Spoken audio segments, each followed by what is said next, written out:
Galicia remata este luns 15 de xuño a terceira fase do plan de desescalada. E con isto convértese na primeira comunidade autónoma de España en pasar á nova normalidade. Neste novo período relaxanse as restricións respecto á fase 3, pero ollo, porque a nova normalidade de momento non será igual que a vida de antes. Imos repasar que se pode facer e que aínda non na nova normalidade. Unha das novidades é o fin das restricións de ocupación nas reunións, que deixan de estar limitadas ás 20 persoas. Pero ollo, porque as aglomeracións seguen a ser un perigo. Despois de 3 meses abremos parques infantís e os espazos de uso público ao aire libre.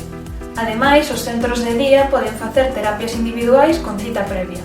A práctica deportiva non federada ao aire libre poderase realizar de xeito individual ou colectivo, en grupos de ata 25 persoas, pero sen contacto físico. Volve o deporte con público, 300 espectadores máximo baixo teito e ata 1000 ao aire libre, aínda que iso non atinxe o fútbol nin o baloncesto profesionais. A un mes das eleccións aplicarase o mesmo límite a mítins e eventos semellantes. Os límites de ocupación ascenden neste novo período ata o 75%.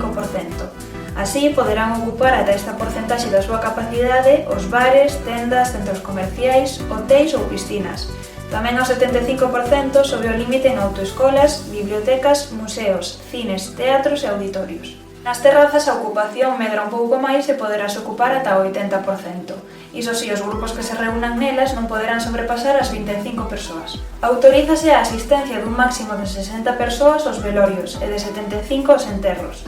Nos actos relixiosos non se permite o uso da auga bendita nin a actuación de coros, pero os templos xa abren ao 75%. Tamén as terrazas dos locais de ocio nocturno poderán abrir ata o 75%, pero ollo porque haberá que esperar ata o 1 de xullo para poder usar as pistas de baile. Tamén a partir desta data poderán volver as verbenas, festas e atraccións de feira, así como os locais de xogos infantís a cuberto. En canto á mobilidade, segue limitada ás 4 provincias galegas, pero a partir deste luns tamén abrirán os pasos fronteirizos en Tomiño, Salvaterra e Arbo, pero con moitas limitacións. Os responsables de zonas comerciais, hostalaría ou uso público deberán realizar unha desinfección diaria das áreas comúns e os aseos. Estes últimos só poderán usarse por unha persoa ou unha unidade familiar ao mesmo tempo.